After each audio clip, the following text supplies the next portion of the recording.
Jade, back with part 3 of the Paris FinTech Forum. I'm actually re-recording this because the first upload, the sounds were off, so hopefully we have that sorted. It appears that everything is playing. Yeah, everything's playing appropriately through here for now, according to my recording, so hopefully with the upload everything will sound appropriate for everybody. Now, in this part, we're going to be listening to the governor of Swiss National Bank, Stefan Ingvar, I believe is how you pronounce his last name. They don't actually say it during this, so I'm assuming that's how his last name is pronounced, though. At any rate, we're going to listen to him discuss his view of money, essentially, what money is and how it should be regulated. Stefan, we just mentioned regulators and so on. So how can central banks and regulators anticipate and respond to these potential disruptions? Well, first of all, I mean, when it comes to change and new technologies, that's not new, because technologies come and go, and most central banks have been around for a long, long time. So this is something that happens once in a while, and then you deal with it. And what is important is to be mindful of when we talk about technology is that technology is also always connected to, in one way or the other, to a social framework. And that is particularly the case when we're talking about money, because money is essentially about what people have in their heads, because money is a social convention, which is not really dealing with technology at all. So the issue is how to combine technologies using the plural with what people have in their heads. And that's what it is all about when it comes to the central banking aspect of it and how to do this. And these very fundamental basic issues, they're a couple of thousand years old. So in that sense, we can be all worked up about new technologies today, but essentially when you talk about money, there's nothing new under the sun. So, there you have it. His view essentially is that money is money. Doesn't matter what you use for money, it's money, right? Now, obviously there's a bunch of nuances in that, in regards to how some monies operate, how some are more inflationary, some are more deflationary, some lose value based, or some are more liquid than others. Some can be broken down into smaller base values, which makes exchanging things such as like eggs, or maybe just like, I don't know, a pound of flour, right? Like denominating smaller, less valuable things in a way that you can actually like create fungibility, as in a low enough dollar value, increment. There has to be pennies in existence, basically, right? And so the idea is that, there's all these different ups and downs to different monetary systems that we've used throughout time, whether that was seashells or gold or, fiat dollars or cryptocurrencies, right? So though money has changed form, ultimately money has always acted as money. And this technology change that we're seeing, according to Stefan, is, his belief is that technologies come and go. And yes, that's true. But what's also important to know is that this technology is disrupting money this time. And so the system needs to be, lax enough to embrace the change that will bring, but still obviously remaining constrained enough that it's going to ensure the protection of the people who are utilizing it, right? In what areas do central banks see the most urgent needs for monitoring and/or potential actions?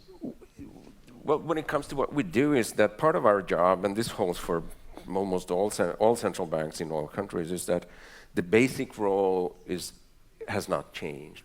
Our job is to make sure that there is a stable monetary and financial system.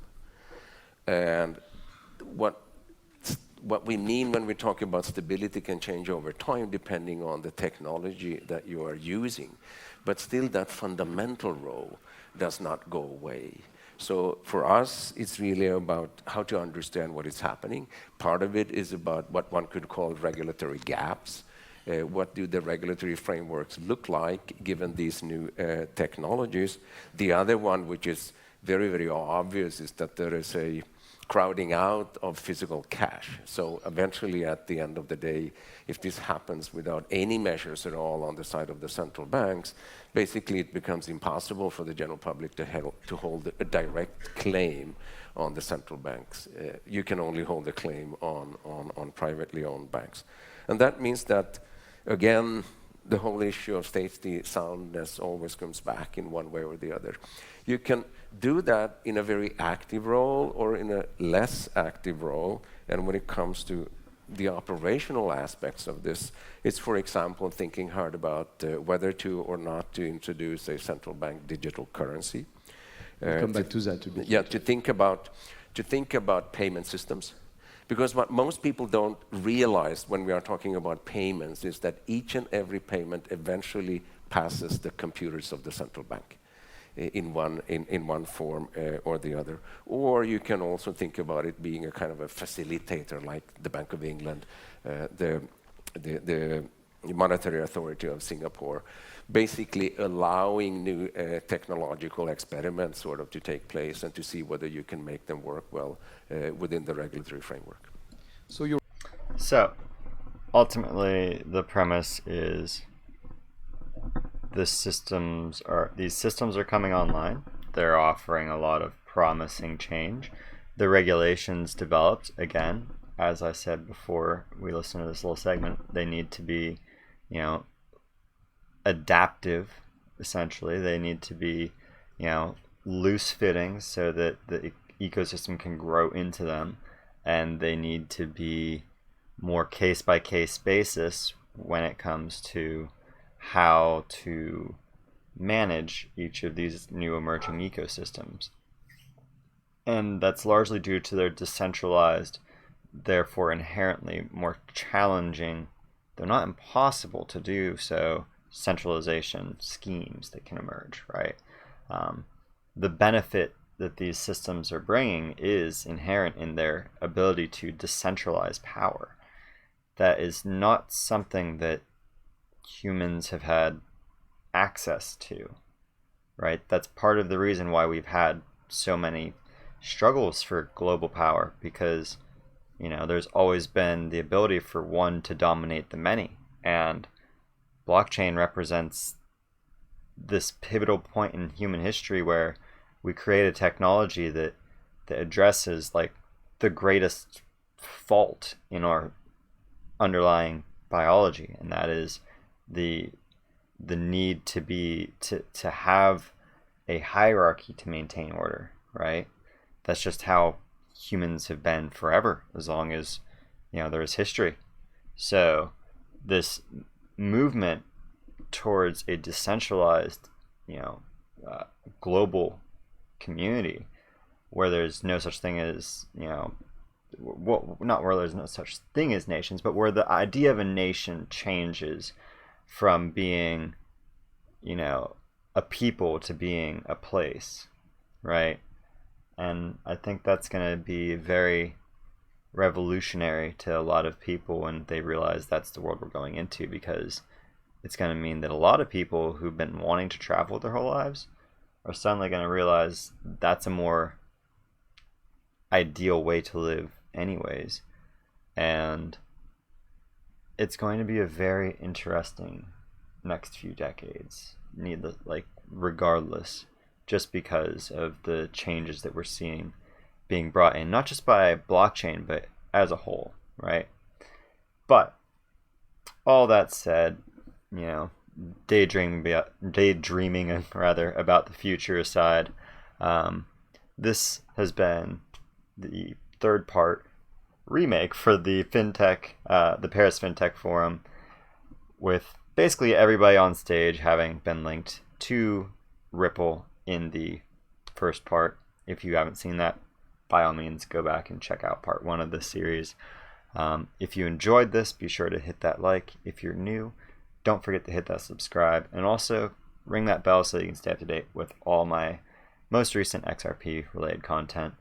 Try and make sure that everything I'm bringing to you is going to help inform the largest variety of people, from people who are, actually well informed. So the only parts of this that really matter to them are the parts where we're actually listening through this, or to the layman who is just now learning about cryptocurrencies and